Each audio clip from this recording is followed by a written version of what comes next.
남현치세 부동산. 못생긴 얼굴 조금이라도 더 가리려고. 대장님 잘생겨졌습니다. 출세할 거야. 네, 진짜 근데 저는 잘생겼다고 생각합니다. 고맙다.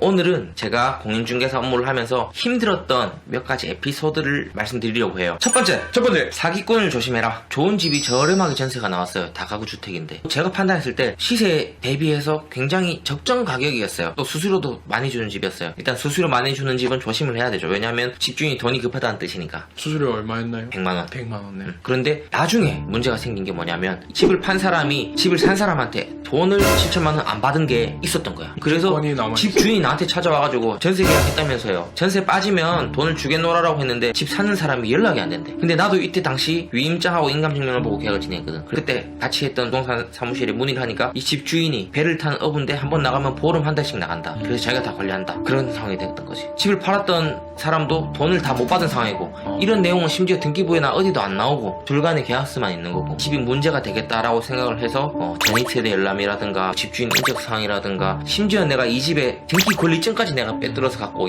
있었고 거의 뭐 한 달 동안 가장 임차인이 있는지 없는지 정기 계량기가 돌아가는지 안 돌아가는지 그런 것까지 확인하면서 굉장히 노심초사를 했던 그런 기억이 나요. 두 번째, 위임장을 믿지 마라. 부동산 사무소에서 계약을 하다 보면 건물주 등기부등본에 나와 있는 소유자가 인감증명을 첨부해서 그 위임장을 바탕으로 계약을 하는 경우가 많아요. 제가 화성에 처음 이사를 와가지고 제 사무소를 얻을 때 일이었어요. 이제 신축 상가주택의 가장 좋은 코너 자리였어요. 난 이 월세 비싸도 무조건 계약한다 라고 해서 그 주인을 찾았죠. 인근에 있는 부동산이었는데 자기 형님네 집이고 자기가 다 관리한다.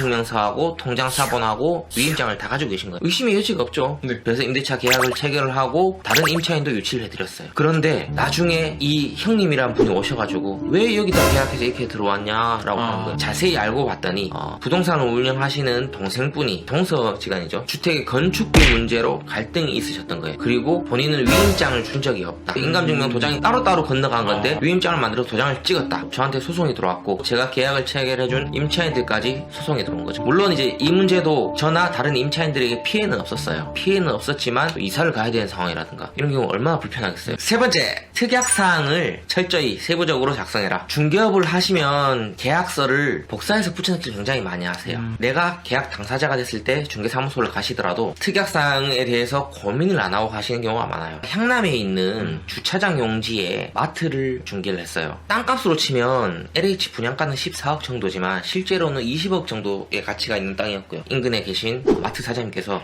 오셔가지고 보고 여기 마트를 하겠다라고 결정을 내려주셔서 중개 계약을 체결했어요. 그런데 빈 땅에다가 건물을 올려서 하는 거잖아요. 그러다 보니까 이 공기가 길어지면서 마트 사장님이 굉장히 많이 피해를 보신 거예요. 다행인 거는 마트 사장님께서는 본인이 손해를 감수하시더라도 계약을 유지를 하면서 오픈하려고 해주셨고 마트를 잘 운영하고 계신 상황인데 이 계약을 하면서 첫 번째는 그 공기에 대한 부분의 특약을 제대로 못 다뤄가지고 상호간의 피해를 본의 아니게 끼쳐드린 거고요. 두 번째로는 정말 큰 실수예요. 상가 임대차 계약을 쓰면서 부가가치세 별도라는 문구가 안 들어가 있었어요.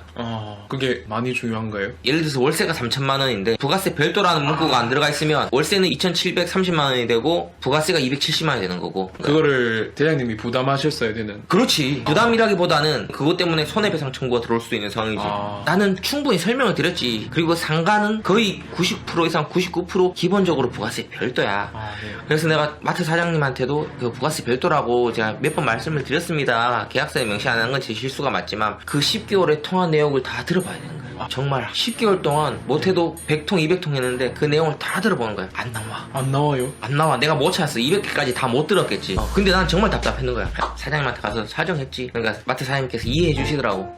본인도 손해봐서 정말 화나는데 아무도 자기를 도와주는 사람 없고 나 혼자 막 이렇게 하고 있고 그러니까 너무 답답한데 알았다라고 해주시면서 부가세 별도로 계약을 수정을 해주셨어. 계약서에 특이한 문구 하나 때문에. 진짜 그 한 줄이 엄청 중요하네요. 네 번째, 절대 투자를 낙관하거나 맹신하지 마라. 중개업을 하면서는 돈이 되는 땅들이 보여. 안목이 좀 넓어져가지고 내가 거래시킨 땅들이 처음에 샀던 땅들보다 10억의 시세 차익, 심지어는 땅 산지 한 달, 두 달 만에 3억 5천의 시세 차익을 보게 해드린 경우도 있어. 나도 이런 기회가 있으면 잡아야겠다라고 마음먹었지. 그리고 과감하게 잡았지. 심지어 내 돈으로 부족하니까 내 친구 너도 돈을 좀 보태라, 같이 투자를 하자, 5대5로 같이 투자를 했지. 명의는 친구 명의로 하고 나는 친구한테 돈을 빌려주고 결국에는 실패를 했지.